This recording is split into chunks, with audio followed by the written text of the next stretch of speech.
In Confessions of an Opium Eater, Thomas de Quincey referred to it as a portable ecstasy. 19th century physicians called it God's own medicine. Whatever the motivation, the growth in opium consumption signaled the beginning of a new American drug era. Between 1840 and 1870, imports of the poppy product grew at 7 times the rate of the population.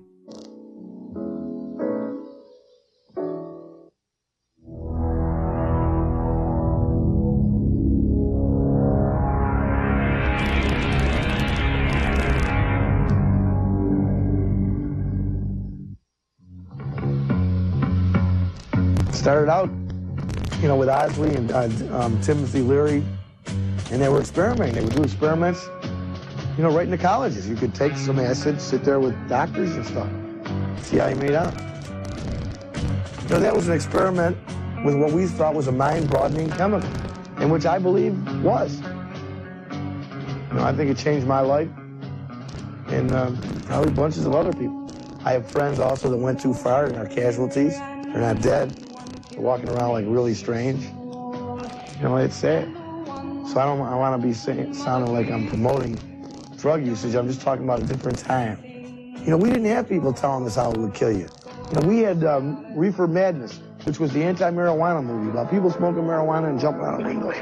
We all knew it was a bunch of jive. It was a lie. So if they were going to lie to us, why believe anything else they said? Early 1960s America was a nation at war within.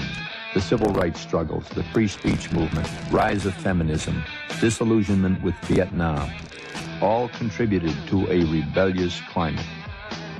The counterculture drug movement was a rejection of the establishment that deepened into a mystic exploration of new consciousness.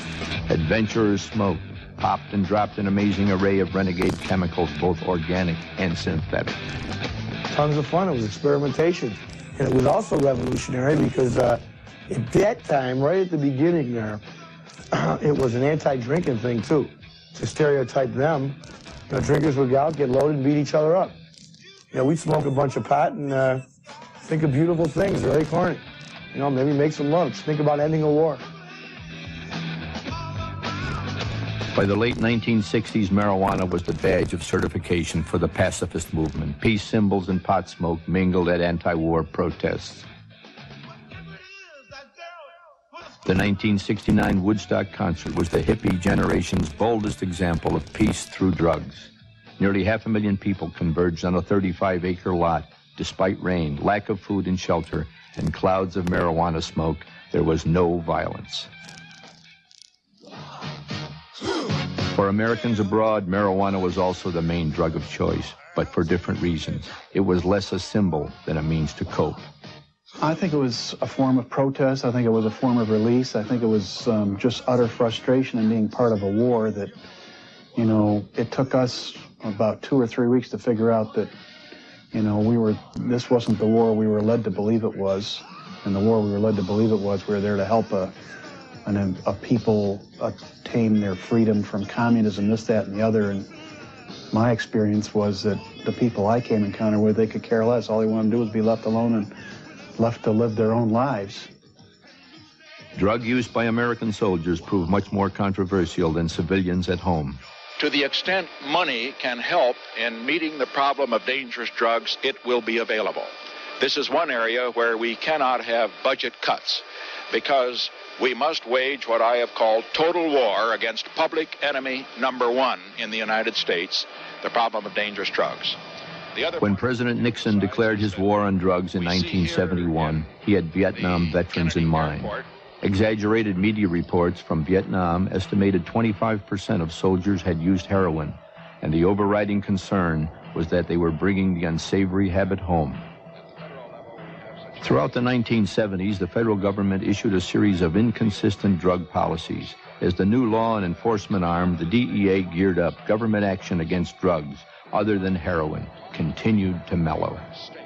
You had a police system that decided in the early 1970s that it no longer was going to arrest casual users, so that the risks associated with the use of cocaine and marijuana in large parts of the country virtually disappeared. It started as a counterculture movement, but expanded to the point where people were arguing that drug use was being normalized within our population. And in fact, more than 50% of our high school population in those years and through the mid-'80s had experimented with drugs by the time they graduated from high school. Is that a joint, man? That goddamn looks like a quarter pounder, man. Media of the time mirrored increasing acceptance and consumption of marijuana and cocaine. Use of both soared through the 70s, and when marijuana reached its peak, the champagne drug of the upper crust continued to spiral on.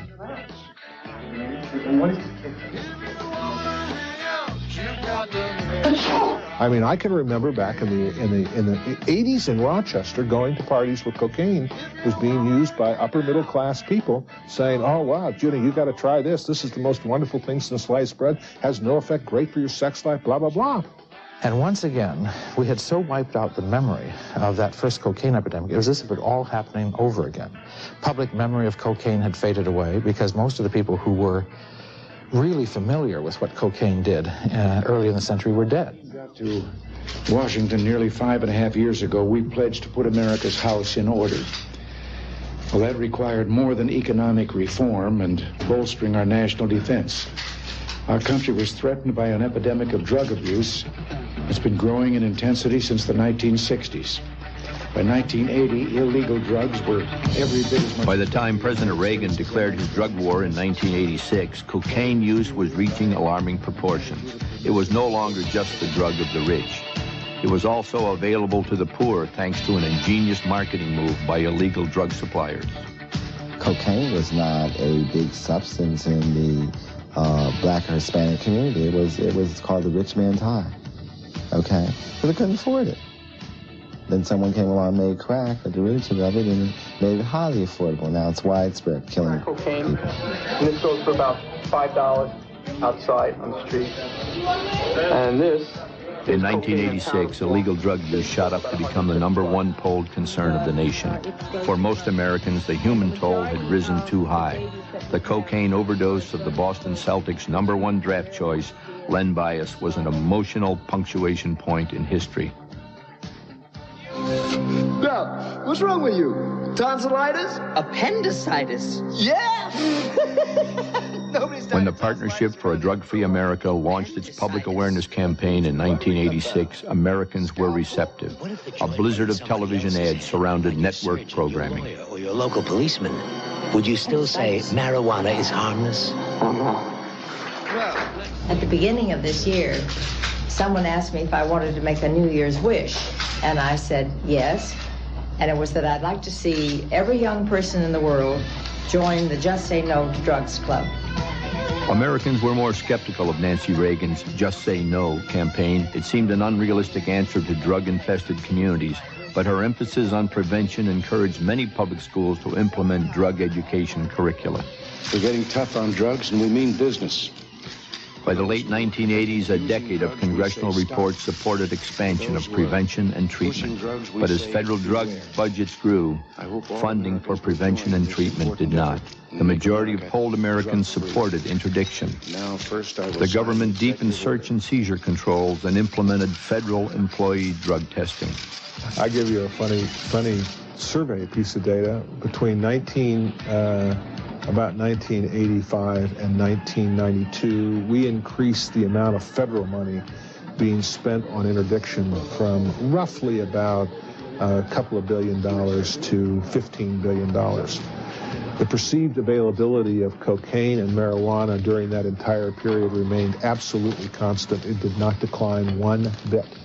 There's too much money to be made in drugs and very low educational requirements for selling drugs, that there's a large enough population out there willing to take the risk of selling drugs. So that generally has not worked at all.